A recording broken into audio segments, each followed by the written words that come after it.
पङ्कजनेत्रं परमपवित्रं शङ्खचक्रधर चिन्मयरूपं वेङ्कटाचलनिलयं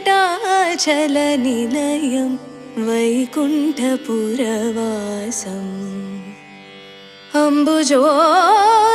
अम्बुजोद्भवविनुतम्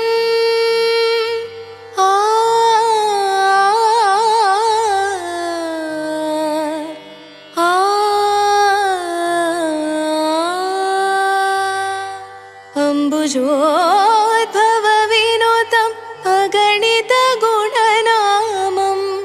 तुम्बुरुनारद गानविलोलम्